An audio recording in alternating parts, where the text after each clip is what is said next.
ویتنام هیواد. د ویتنام هیواد نوم په انګلیسي ویتنام لیکل کیږي او ریښه د ویټ کلمې څخه اخیستل شوې ده.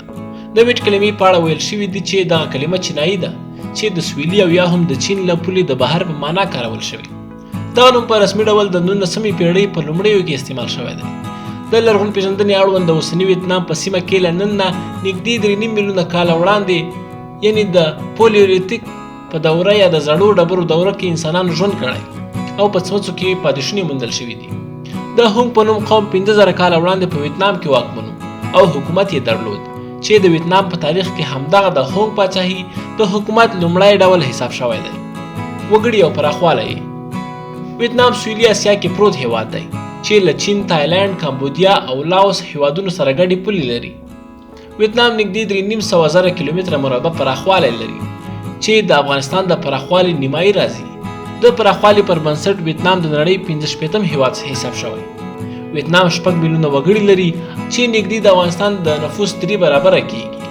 د ویتنام 83% خلک پر خدای یا کوم ځانګړي آسماني ځواک باور نه لري او یا یې باور په شک کې دی. بودیان دغه هیواد کې 14% او ورپسې د عیسویانو سلنه 8 ده. حکومت او سیاست دی. د ویتنام حکومت تر اوسه هم کمونیستي دی او په کمونیست ایډیالوژي کې د مارکس او بیا د لینین پر کړنلارې ولاړ دی.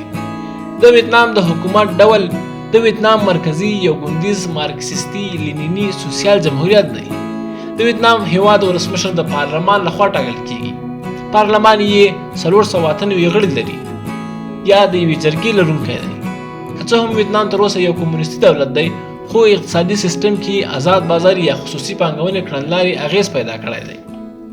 ویتنام د تاریخ په اوږدو کې ډېرې جګړې تېرې کړي او د نړۍ له یو شمېر زبرځواک هیوادونو لخوا استعمار شوی و. د وروستي ځل لپاره په 1945 زیږدیز کال کې ویتنام له فرانسې خپله خپلواکي اخیستې ده.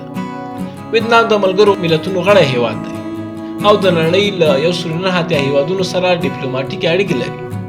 ویتنام افغانستان کې سفارت نه لري خو هغه وخت چې افغانستان کې د شوروي ملاتړي حکومت رامنځته شو نو د ویتنام او افغانستان اړیکې سره د ملګرتیا او ټینګې وي. د سړې جګړې پر مهال د امریکا او ویتنام جګړې دغه هیواد لپاره اوږده جګړه وه چې 20 کاله یې دوام وکړ. یعنې جګړې ویتنام پر سویلي او شمالي هیوادونو ویشلی و چې په پایله کې امریکا په ویتنام کې ماتې وخوړه او کمونیستي ایډیالوژي واکمنه شوه. ویتنام 4.5 لکه وسلوال پوځ لري. په اداري جوړښت کې ویتنام په 58 ولایتونو ویشل شوی دی.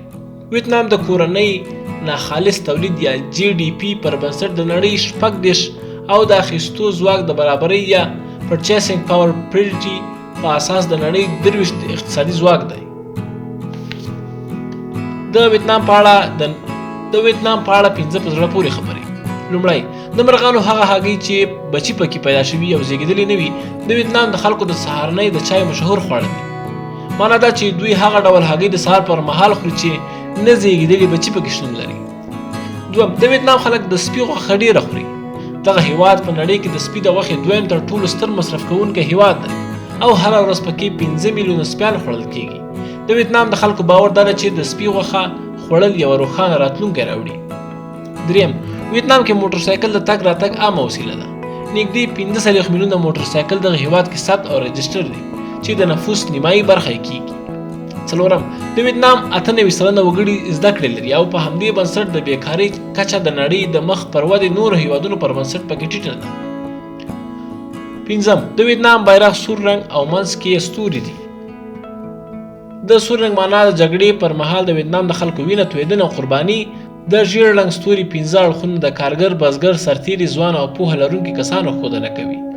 د نورو داسې ویډیوګانو لپاره روحي سبسکرایب کړئ.